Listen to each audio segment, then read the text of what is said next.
दोस्तों, आज की कहानी है ननंद जी देवर जी की शादी पर थोड़ा अधिकार तो मेरा भी है। चलो दोस्तों, कहानी को शुरू करते हैं। मेनू लहंगा लो सली में सुप्रिया अपनी बेटी डानी के साथ अंदर कमरे में डांस कर रही थी। सुप्रिया सुप्रिया कहाँ मर गई, ये कहने को तो बड़ी बहू है, पर घर की एक भी रत्ती भर भी जिम्मेदारी नहीं उठाती। मेरे कर्म ही फूटे थे जो ऐसी बहू मिली है मुझे।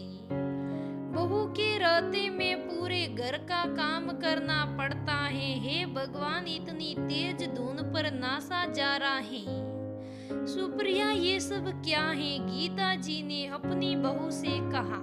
माँ जी, क्या हुआ? सुप्रिया ने कहा, क्या हुआ? थोड़ी भी शर्म बसी हो तो बाहर आके मेहमानों को भी देख के चाय नाश्ता करा दो। देवर की शादी है, पड़ोसी की नहीं। जी आती हूँ, कह के सुप्रिया किचन में आके सबके लिए नाश्ता लेके आई। थोड़ी देर में ननंद और देवर भी आ गए। आते ही उन्होंने कहा, माँ मैं बहुत थक गई हूँ, इतनी धूप में शादी की शॉपिंग करना बड़ा मुश्किल है। अच्छा है राकेश की शादी निपटे और इस घर से मेरी जिम्मेदारी खत्म हो। क्यों राकेश, अपनी बीवी को बोल देना मेरे पाँव दबाने के लिए। इस घर की शादी में शॉपिंग का काम मुझे ही करना पड़ता है। तब राकेश ने बोला, क्यों नहीं, जरूर करेगी, आखिर बड़ी जो हो तुम्हारी सेवा सबसे ज्यादा करेगी। तब बुआ सास बोल पड़ी, तो इतना करती ही क्यों है, बहू को संभालने दे। क्या मना किया बहू ने कि वो शॉपिंग नहीं करेगी? और तेरी शादी अमन के पहले हुई, तुझे सब अपनी पसंद का चाहिए था। और अमन की शादी में भी तुझे शादी की शॉपिंग करनी थी, तो तब तो ना बोली। ये बात अब किसको सुना रही है? इतना सुनते ही रेणु का मुंह बन गया। रेणु ने बुआ को कहा, बुआ मुझे कोई शौक नहीं इस घर को संभालने का, समझी। ये तो भाभी और भैया की पसंद ही अच्छी नहीं है कपड़े गहने के मामले में, इसलिए राकेश ने मुझे कहा तो करना पड़ा, वरना मुझे बहुत काम है अपने ससुराल में, समझी। शायद तो भाभी से पूछ लो। अच्छा, ज्यादा सफाई मत देना, मुझे सब पता है तू कितना करती है। ये अपनी माँ को ही बताना, मुझे नहीं। क्या जीजी, तुम भी हद करती हो। ब्याही बेटी को भला ऐसे कोई कहता है क्या? बहू के सामने गीता जी ने कहा। सुप्रिया ये सब सुन के भी चुप थी, क्योंकि शादी का माहौल खराब नहीं करना चाहती थी। उसने अमन से कहा, सुनो अमन दीदी और राकेश का ऐसे बोलना मुझे बिल्कुल भी नहीं पसंद। हमारी लव मैरिज हुई है तो क्या हुआ, हूँ तो मैं उनकी भाभी ना, कम से कम सबके बीच तो थोड़ी इज्जत कर लेती। अरे सुप्रिया, तुम भी ना, दोनों की आदत तो तुम्हें पता है ना, कुछ भी कहीं भी बोल देते हैं। दोनों सिर्फ शरीर से बड़े हुए हैं, मन से नहीं। दानी और उनमें कोई फर्क नहीं, समझी।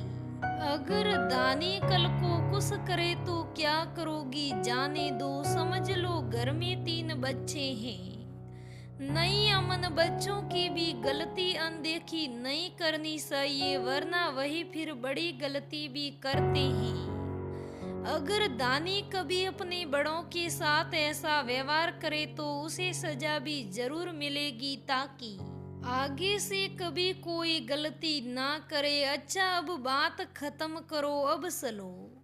शादी के लिए कपड़े लेने थे ना तुम्हें, हम चलो।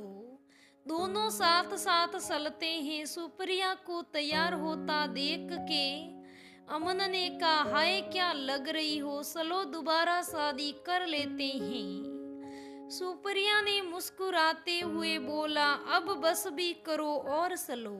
बारात में सब लोग सुप्रिया की ही तारीफ किए जा रहे थे कि वह दूल्हे की भाभी कितनी सुंदर है। और सब गीता जी से बोल पड़े, वाह गीता जी, क्या बहू मिली है बिल्कुल परी जैसी, आपकी तो बहू कितनी सुंदर है कि तभी गीता जी ने कहा, अरे ये तो आजकल पार्लर वालियों ने सबको सुंदर बना दिया है। शादी बीतने के बाद घर में देवरानी के मुंह दिखाई की बारी आई। सब कुछ ना कुछ दे रहे थे, अब सुप्रिया की बारी थी।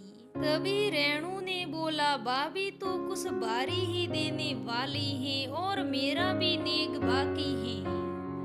बोला बाद में दूंगी, ऐसा करो यही दे दो आप ताकि सब देख ले। कहते हुए राणू ने वेग्यमंता हंसी ली। फिर सुप्रिया ने बोला, जी दीदी ये लीजिए, और एक लिफाफा ननंद और एक लिफाफा देवरानी के हाथ में दे दिया। तो रेणु ने तपाक से देवरानी के हाथ से भी लिफाफा ले लिया और बोली, देखूं तो भाभी ने क्या दिया है।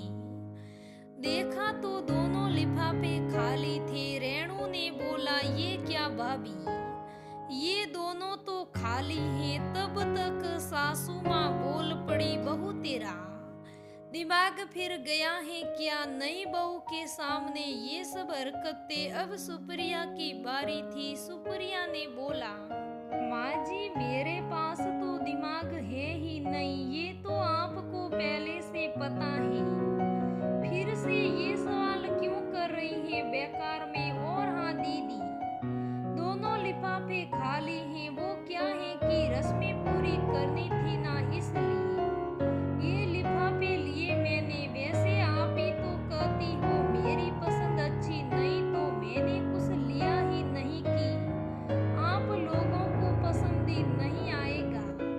रात में सुप्रिया अपनी देवरानी के कमरे में आई और एक प्यारा सा सुंदर सा तोहफा दिया, जिसमें सोने के झुमके थे, और बोला, मुझे माफ करना पर ये सब मुझे अपने सम्मान के लिए करना पड़ा, इस बात की माफी मांगती हूँ।